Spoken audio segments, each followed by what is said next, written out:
दोस्तों, स्वागत है पुनः साहित्य सहचर पर। और मैंने आपको पढ़ा दिया था कि जो हिंदी साहित्य का जो इतिहास लेखन परंपरा है उसको मैंने आपको बताया था, जो कि बहुत सारे प्रश्न लगभग 3-4 पेज में जो मैंने पीछे बताया था उसमें से लगभग 5-6 प्रश्न तो ऐसे ही आ जाएंगे इस किताब से, मतलब इस 4-5 पेज से आ सकता है, चाहे मैच करने के लिए, चाहे इंडिविजुअल राइटर का सीरीज करने के लिए, कुछ इस तरह से प्रश्न आ सकते हैं। उम्मीद करते हैं कि आप लोग पिछला लेक्चर देख लिए हैं और अपना नोट्स या जो भी हो, जैसे भी हो, या वीडियो को फास्ट करके कैसे भी रिवाइज भी कर लिए हैं।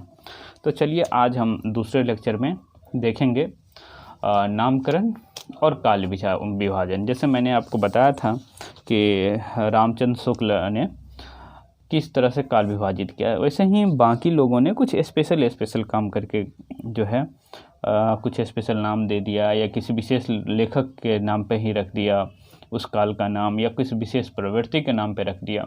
तो इन सारी बातों को हम लोग आज जानेंगे, समझेंगे। और हमें चूँकि एग्ज़ाम के दृष्टिकोण से पढ़ रहे हैं, तो ऑब्जेक्टिव एग्ज़ाम के दृष्टिकोण से पढ़ रहे हैं, तो हम लोग उसी टाइप से तैयारी भी करेंगे कि अधिक से अधिक क्वेश्चन हमारा सही हो और सॉल्व हो। ठीक है, तो चलिए चलते हैं। तो सबसे जो है बहुत बड़ा नाम जो है रामचंद्र शुक्ल के बाद कह ले वो ग्रियर्सन को हम मान सकते हैं। तो जॉर्ज ग्रियर्सन ने, अच्छा थोड़ा इसको लॉक कर दूं, ये होगा, हाँ। जॉर्ज ग्रियर्सन ने हिंदी साहित्य का काल विभाजन बहुत मज़ेदार तरीके से किया। ठीक है, जिसमें उन्होंने 11 खंड में डिवाइड किया।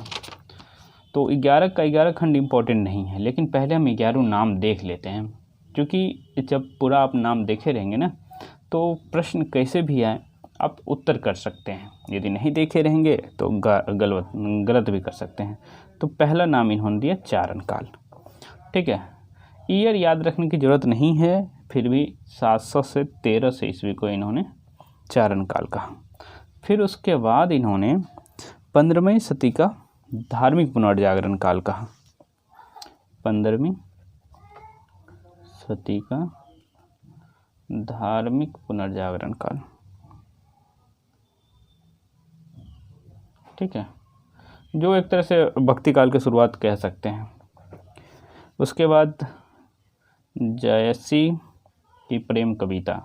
ठीक है, इन्होंने, अब देखिए इन्होंने उस कवि को कितना इम्पोर्टेंट दे दिया, जयसी कितने इम्पोर्टेंट हो जाते हैं। ठीक, ऐसे ही हमारे पास चौथा नाम है जो है ब्रज का कृष्ण संप्रदाय। ब्रज का कृष्ण संप्रदाय। ठीक है, ये एक बार क्वेश्चन आ गया था नेट जेआरएफ के एग्ज़ाम में हम ही लोग के समय। तो आप देखेंगे कि नवंबर या अक्टूबर में हम लोग का जो एग्ज़ाम हुआ था, अक्टूबर 2020 में, उसमें यही प्रश्न आ गया था कि ग्रियर्सन ने निम्न में से कौन सा नामकरण किया है। ठीक है, या कृष्ण भक्ति शाखा के लिए कौन सा नाम दिया है। तो ये इन्होंने नाम दिया है ब्रज का कृष्ण संप्रदाय। ठीक है, उसके बाद है आपको मुगल दरबार। ये अब इधर से रीतकाल की प्रवृत्ति तो नहीं कह सकते हैं शुरू हो गया, लेकिन जो है आप धीरे धीरे हम उस तरफ बढ़ रहे हैं। यदि तुलसी को ले लें, उसके बाद जो बातचीत होगी वो एक तरह से हम रीतकाल की तरफ प्रवेश करेंगे। तुलसीदास को एक अलग काल में ही इन्होंने काउंट कर दिया। ठीक है, फिर रीतकाल कहा, और फिर उन्होंने, अच्छा, रीत काव्य। उसके बाद इन्होंने तुलसीदास के अन्य प्रवृत्ति काव्य, ये सब उतना इम्पोर्टेंट नहीं है, या 9वीं में है, 18वीं शताब्दी, ये भी इम्पोर्टेंट नहीं है। हाँ, 10वीं इम्पोर्टेंट है और 11वीं इम्पोर्टेंट है। 10वीं है कंपनी शासन में हिंदुस्तान। कंपनी शासन में हिंदुस्तान। ठीक है, और दूसरा है महारानी विक्टोरिया के शासन में हिंदुस्तान। महारानी विक्टोरिया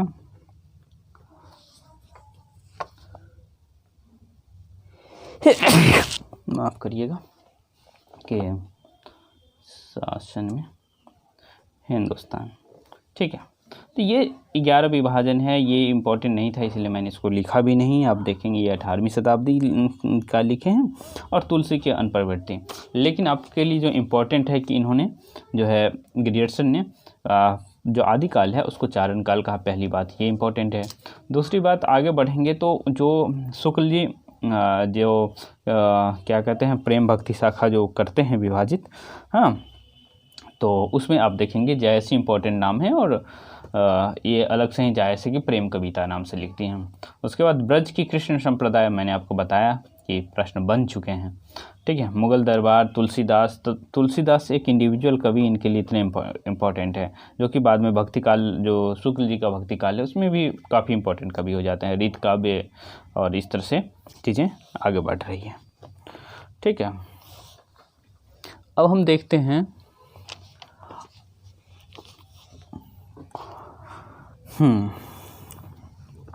एक चीज़ और, आप ये जो चारण काल है इस चारण काल में कुछ कवि इन्होंने रखा है वो एक देख लेते हैं, ठीक है।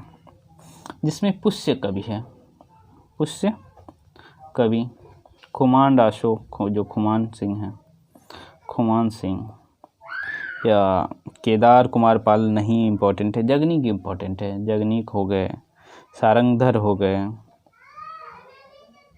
सारंगधर हो गए, ठीक है। इस तरह से ये खुमान सिंह, जगनीक और पुष्य कवि जो चारण काल के इम्पोर्टेंट कवि हैं इनके दृष्टिकोण से, ठीक है। इन्होंने पृथ्वीराज रासो को उतना वैल्यू नहीं दिया, ठीक। बस एक नाम जिक्र कर दिया कि चंद नाम का भी एक कवि है, इन्होंने रखा बट उतना इम्पोर्टेंट नाम इसको नहीं बनाया गया, ठीक है। तो ये 4-5 नाम आप याद रख, पुष्य कवि, जगनीक, सारंगधर और चंद, ठीक है। उतना और आगे बढ़ते हैं, देखते हैं मिश्र बंधुओं ने क्या किया। अच्छा ये बताइए इनका जो बुक का नाम है वो आप कमेंट में लिखेंगे, ग्रियर्सन ने कौन सी किताब लिखी और कब लिखी, इसके बुक का नाम आप कमेंट में लिखिए, जो कि मैं पीछे बताया हूँ। यदि आप नहीं देखें तो प्लीज़ उसको देख लीजिए, फिर इस लेक्चर को देखना आपके लिए ठीक रहेगा, ओके। अब देखते हैं मिश्र बंधुओं का काल विभाजन। मिश्र बंधु में जो रीत काल है ना, उन्होंने एक विशेष नाम इन्होंने दिया जिसको कहा अलंकृत काल, और बाकी नाम भी है लेकिन जो है सबसे इम्पोर्टेंट नाम रीत काल का है। इन्होंने जो है आदिकाल को प्रारंभिक काल कहा, प्रारंभिक काल उतना इम्पोर्टेंट नहीं है।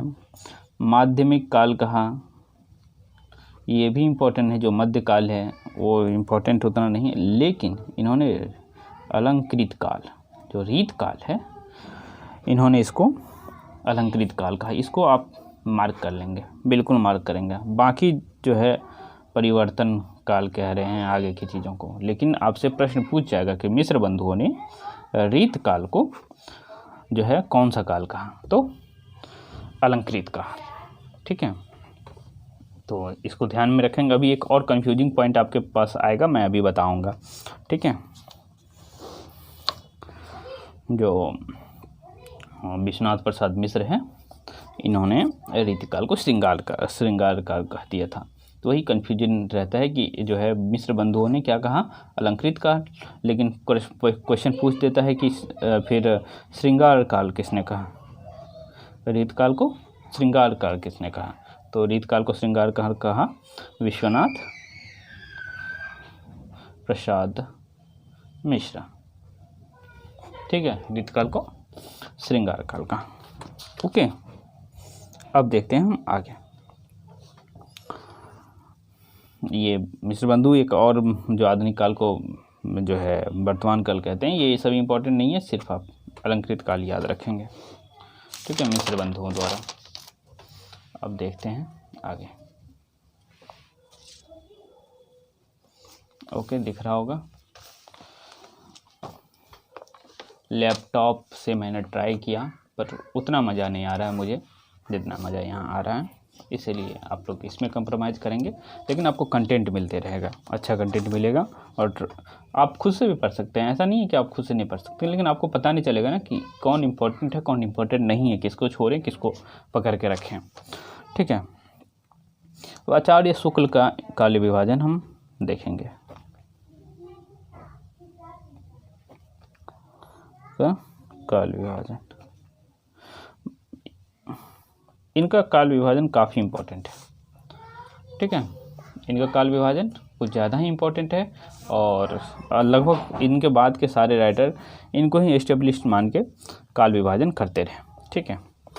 तो इन्होंने पहला काल दिया आदिकाल, ठीक है। लेकिन आदिकाल को इन्होंने कहा कि ये वीरगाथा काल है। कौन सा? वीरगाथा काल। आदिकाल को इन्होंने क्या कहा? यही प्रश्न बन जाएगा कि आदिकाल को किसने वीरगाथा काल कहा। आप रामचंद्र शुक्ल का जो काल विभाजन में टाइम पीरियड भी याद रखेंगे, ठीक है, समय भी आपको याद रखना पड़ेगा। तो आदिकाल का टाइम पीरियड इनका विक्रम संवत में चूँकि ये लिखते रहे इसलिए 1050 से 1375, सब हम विक्रम संवत में बात कर रहे हैं, ठीक है। 1050 से 1375 किसका काल है? आदिकाल। ऐसे ही प्रश्न बन जाएगा कि 1050 से 1375 निम्न से कौन सा काल है। हालांकि ये इजी क्वेश्चन बन जाएगा, लेकिन पूछ दे कि आदिकाल का काल विभाजन रामचंद्र शुक्ल के अकॉर्डिंग टाइम पीरियड दे देगा, ठीक है। तो आप इसमें कंफ्यूज भी हो सकते हैं। हाँ, अभी मैं जो है विक्रम संवत को ईस्वी में कैसे चेंज करते हैं वो भी बताऊँगा, ठीक है। उससे आप समझ पाएंगे कि ये आखिर कब की बात है, एग्जैक्ट कब की बात है। कुछ नहीं करना होता, इसमें से 57 घटा दीजिए। जो भी विक्रम संवत दिखेगा उसमें से हम क्या करेंगे? 57 घटा देंगे, ओके। तो 57 घटा देने से क्या हो जाएगा? 15 में से 7 गया 8, 6 में से 5 गया 1 और ठीक है 13 से 18, इससे ही इसको 57 घटा लेंगे तो ये हो जाएगा 997, 993, ठीक है। 10 में 7 गया 3, 14 से 5 गया 9 और 993 इसमें, ठीक है। 993 से 13 से 18, लेकिन आप इस तरह से याद रखें, बस हमको समझाने के लिए कि इसमें से 57 घटाना होता है। तो आदिकाल को जो है रामचंद्र शुक्ल ने क्या कहा? वीरगाथा काल। फिर उन्होंने मध्यकाल को 2 भागों में बांट दिया, पूर्व मध्य काल और उत्तर मध्यकाल, ठीक है। पूर्व मध्यकाल को इन्होंने भक्ति काल कहा। भक्ति काल कहा, इसका टाइम पीरियड चूँकि हम 1375 पे यहाँ ख़त्म किए हैं तो हमको 1375 से 1700 विक्रम संवत की बात हो रही है। पूर्व मध्यकाल 1375 से 1700 विक्रम संवत। वैसे ही उत्तर मध्यकाल को इन्होंने रीतकाल कहा। क्या कहा? रीतकाल, ठीक है। मैं तेज़ नहीं बोल रहा हूँ, यदि बोल रहा हूँ तो आप कमेंट में कर दीजिएगा।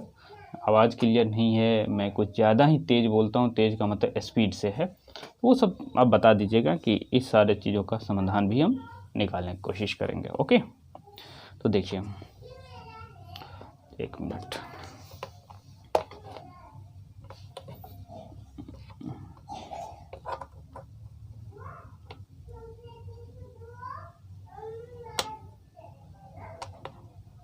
खैर जाने दीजिए, ओके। तो ये रीतकाल है। रीतकाल का टाइम पीरियड बहुत आसान ही याद रखना, 1700 से 1900, ये विक्रम संवत है। बाकी ये जो है चौथे काल को आधुनिक काल और इसको इन्होंने गद्य काल कहा, ठीक है। तो ये सारे प्रश्न इंपॉर्टेंट है आपके लिए। रामचंद्र शुक्ल का टाइम पीरियड क्या है, ठीक है। आधुनिक काल को इन्होंने कौन सा काल कहा? इन्होंने गद्य काल का 1984 तक मान रहे हैं, लेकिन इसका इम्पोर्टेंट नहीं है, मान लीजिए 1900, ठीक है। से इधर आगे जितना भी रख लीजिए, ओके। तो एक बार फिर से देख लेते हैं। आदिकाल को इन्होंने वीरगाथा काल कहा 1050 से 1375, फिर पूर्व मध्यकाल को इन्होंने भक्ति काल कहा 1375 से 1700, रीतकाल को 17 से 1900 और 1900 से, यहाँ एक बार लिख लीजिए 1050 से 1375, 1375 से 1700, 1700 से 1900 और 1900 से जो भी है, ठीक है। तो अब देखेंगे कि हम जो देख रहे थे कि हमने कहा था कि अप्रॉक्स 900 ईयर का इतिहास लिखते हैं, तो आप यहाँ चीज़ देख सकते हैं उस चीज़ को कि अप्रॉक्स 900 ईयर का ये इतिहास लिख रहे हैं, ठीक है। क्योंकि यहाँ 1984 की तरफ जाएंगे तो ये 1050 से शुरू हो रहा था, इधर की तरफ से अप्रॉक्स 900 साल का इतिहास रामचंद्र शुक्ल लिखते हैं। तो ये क्लियर हो गया होगा आदिकाल वीर गाथा काल, पूर्व मध्यकाल भक्ति काल, उत्तर मध्यकाल रीति काल, आधुनिक काल गद्य काल। आप इन दोनों को भूल भी जाएंगे तो कोई दिक्कत नहीं, लेकिन वीर गाथा काल और गद्य काल को नहीं भूलना है, वरना आप गलत करके आ जाएंगे, कुछ इधर उधर कर लेंगे। ठीक है, अब आते हैं राम कुमार वर्मा की तरफ। डॉक्टर राम कुमार वर्मा। राम कुमार वर्मा उतने इम्पोर्टेंट नहीं है काल विभाजन में, लेकिन इन्होंने एक अच्छा काम कर दिया जो कि मैं पहले भी बता चुका हूँ। जो है उन्होंने जो ये आदिकाल था, उन्होंने संधि काल, ठीक है, डेट अब याद नहीं रखेंगे हम लोग, ठीक है, और चारण काल। आदिकाल को इन्होंने संधि काल प्लस चारण काल कहा। ठीक है, फिर उसके बाद जो है हम इसको दूसरा यदि मान ले, तीसरे नंबर पे जो है इसको भक्ति काल, रीति काल, चौथे नंबर पे रीति काल, पाँचवें पे आधुनिक काल। ठीक है, तो ये इम्पोर्टेंट नहीं है, लेकिन ये इम्पोर्टेंट है कि आदिकाल को इन्होंने संधि काल और चारण काल कहा। ठीक है, तो राम कुमार वर्मा ये हो गए। फिर जो मेरे फेवरेट इतिहासकार में एक हैं गणपति चंद्रगुप्त, वो बिल्कुल जो है एक तरह से कह सकते हैं शुक्ल जी का जो काल विभाजन है सेम काल विभाजन कर दिया इन्होंने।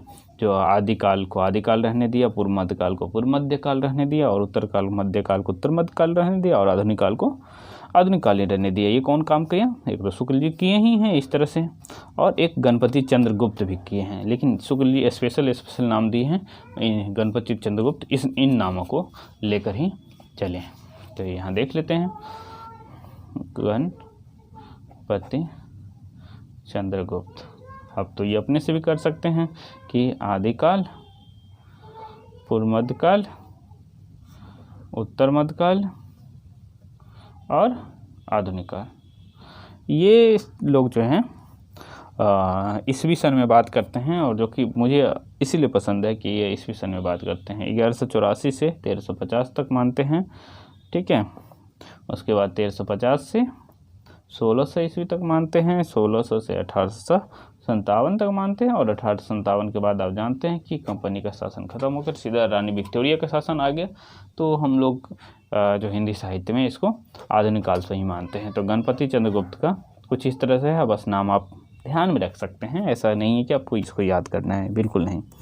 ठीक है, उसके बाद जो है नगेंद्र संपादित किताब है, उसका काल विभाजन देखने की उतनी इच्छा नहीं है, लेकिन जो है आदिकाल, भक्ति काल, रीति काल के बाद जो आधुनिक काल आता है, नगेंद्र ने आधुनिक काल पे अच्छा काम किया। नगेंद्र, ठीक है, नगेंद्र ने क्या कहते हैं उसको, आधुनिक काल पे काफ़ी अच्छा काम किया। आप बाकी का काल आप वैसे ही याद रखेंगे, आदिकाल, भक्ति काल और रीति काल, इन तीनों के बाद जो है आधुनिक काल आ रहे हैं। इसको इन्होंने बहुत मज़ेदार तरीके से विभाजित किया, और हम लोग आज भी ये चीज़ें देखते आ रहे हैं। ठीक है, इन्होंने पहले कहा कि पुनर्जागरण काल, ठीक है, जिसको हम भारतेंदु काल भी कहते हैं। भारतेंदु काल, जानते हैं कि भारतेंदु कौन है? काफ़ी नाटक लिखे हैं, का अंधेर नगरी चौपट राजा, जो काफ़ी प्रसिद्ध नाटक है इनका, दिख रहा है ना? हाँ, दिख रहा होगा। तो काफ़ी प्रसिद्ध नाटक है भारतेंदु जी का। ये गज़ल भी लिखते थे, कविताएं भी लिखते। तो ये हो गया पुनर्जागरण काल। फिर दूसरा आता है जागरण सुधार काल।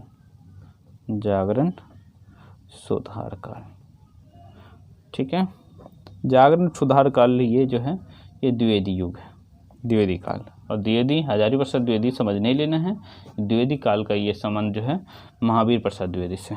ओके, आप इसको भी ख्याल रखेंगे, महावीर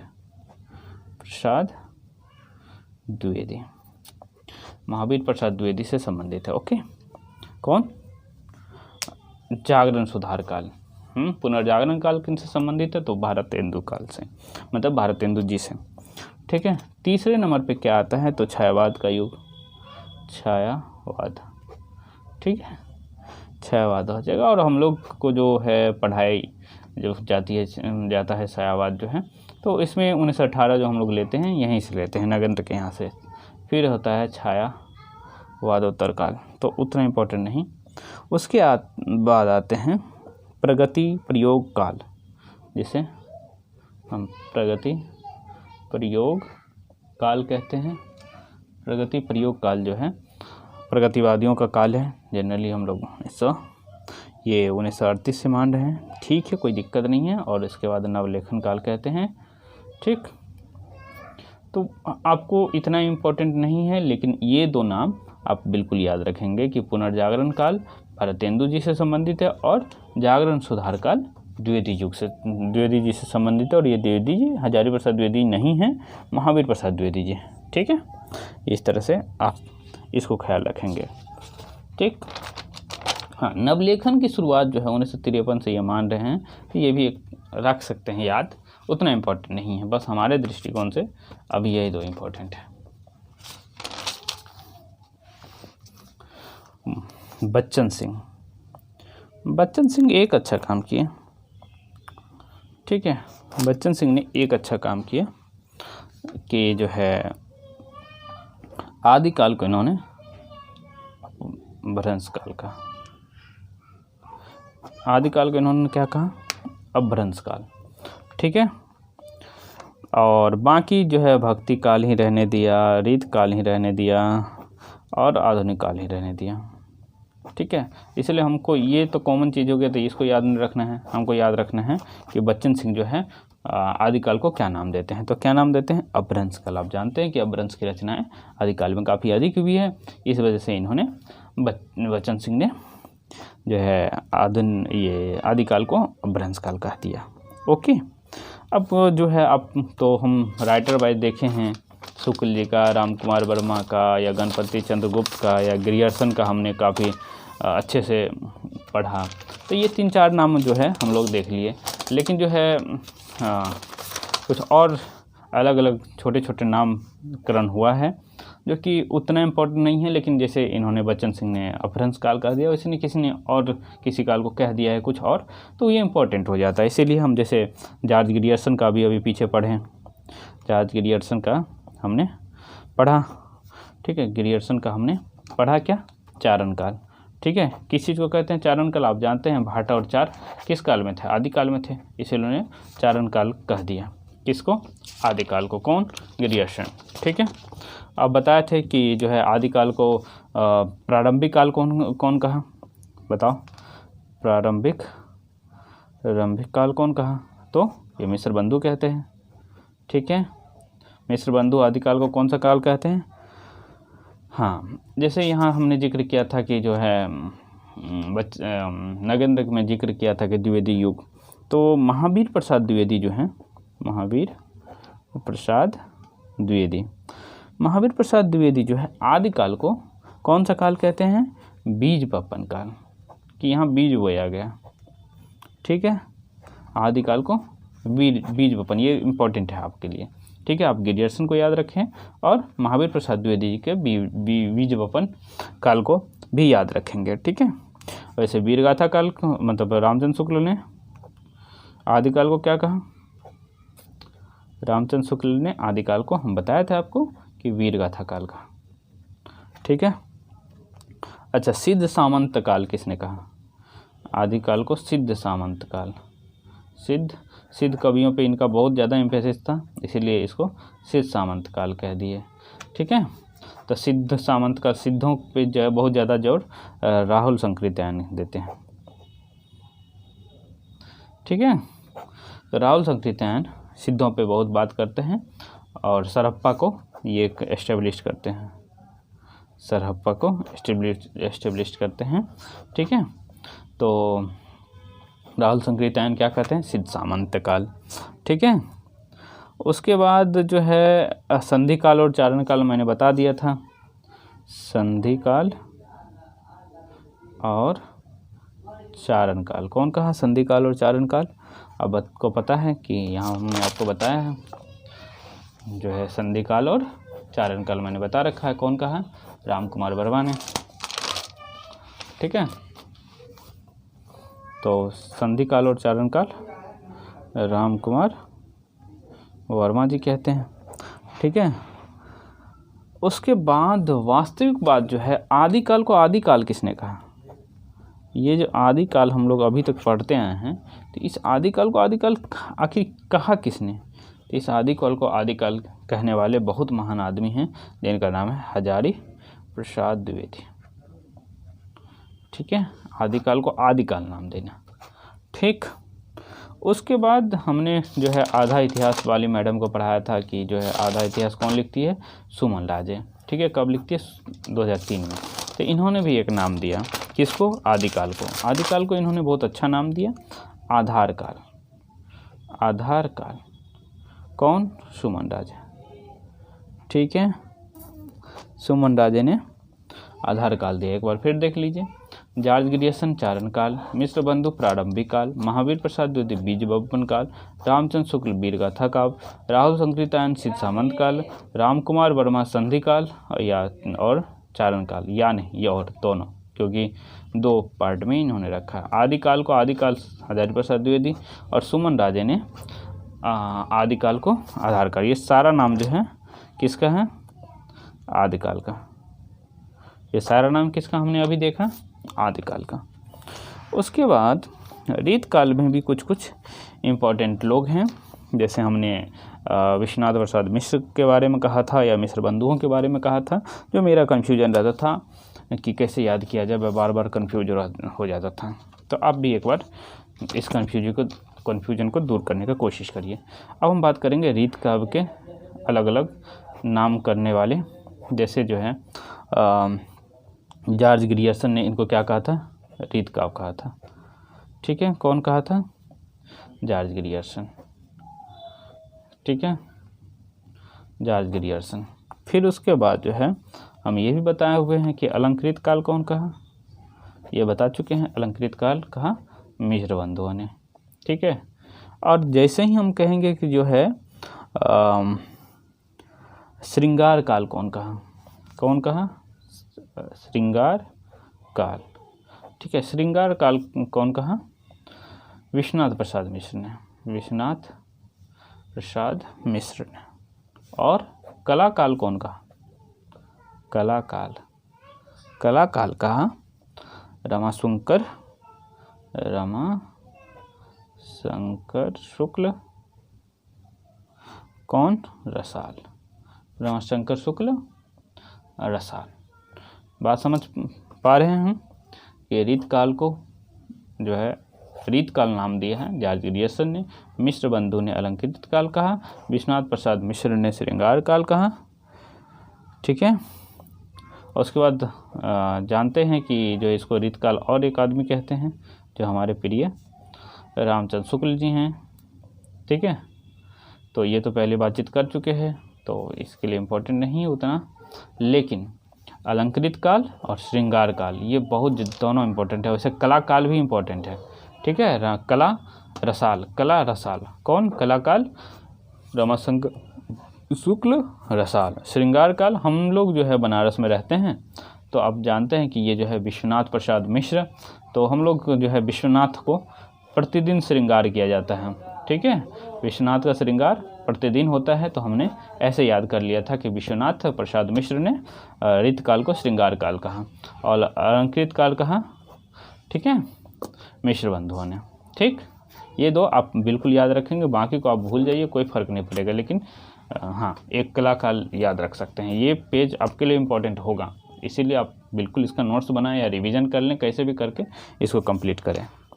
ठीक है, उसके बाद जो है उदय नारायण तिवारी, गोविंद त्रिगुणायत और डॉक्टर महेंद्र द्वारा भाषा की दृष्टि से काल विभाजन किया गया। किन किन के द्वारा? उदय नारायण तिवारी जी हैं, उसके बाद डॉक्टर गोविंद त्रिगुणायत जी हैं, डॉक्टर महेंद्र नाथ जी हैं। ठीक है, महेंद्र नाथ जी, इन तीनों ने भाषा के आधार पर काल विभाजन किया। तो पहला काल विभाजन पृष्ठभूमि का। ठीक है, जिसको अभट्ट काल, अभट्ट। ठीक है, अभट्ट काल। ठीक, अब भट्टकाल कहा पृष्ठभूमि को, स्टार्टिंग शुरुआती काल को। फिर उसके बाद जो है उन्मेष काल आ गया। ठीक है, उन्मेष में आप देखेंगे ब्रज भाषा का काफ़ी अधिक प्रयोग होने लगा। ब्रज में जो है कृष्ण भक्ति का और बाकी जो है अवधि की भी प्रयोग काफ़ी भी, क्योंकि यहाँ अवधि में आप देखेंगे कि तुलसीदास जी हैं। ठीक, समझ पा रहे हैं। जो रीतकाल की अधिकतर कविताएं ब्रजभाषा में लिखी गई है और रामचरितमानस जो है अवधि में है, तो उसको जो है इन तीनों ने उन्मेष काल के नाम दिया। फिर पूर्व भाग है, और पूर्व भाग ठीक है, उत्तर भाग उतना इम्पोर्टेंट नहीं है, लेकिन उन्मेष काल में आप देखेंगे कि ये चीज़ें होती हैं। तो इस तरह से काल विभाजन कंप्लीट हुआ। आप कहेंगे कि प्रश्न कहाँ से बनेगा, तो हम लगभग प्रश्न आपके लिए बनाते रहें। ठीक है, फिर भी एक आध प्रश्न की बात कर लेते हैं। जैसे हम आपसे पूछ लें कि चलो बताओ कि प्रारंभिक काल किसने कहा, किस चीज़ को? ऑब्वियस सी बात है, हम आदिकाल की बात कर रहे हैं, प्रारंभिक काल किसने कहा, बताओ जल्दी बताओ। तो प्रारंभिक काल जो है ये मिश्र बंधुओं ने कहा है कि नहीं। उसके बताओ, ये बता दो, आधा जो है इतिहास लिखने वाले ने आदिकाल को कौन सा काल कहा था? जो आधा इतिहास लिखी हैं, आधा इतिहास कौन लिखी हैं?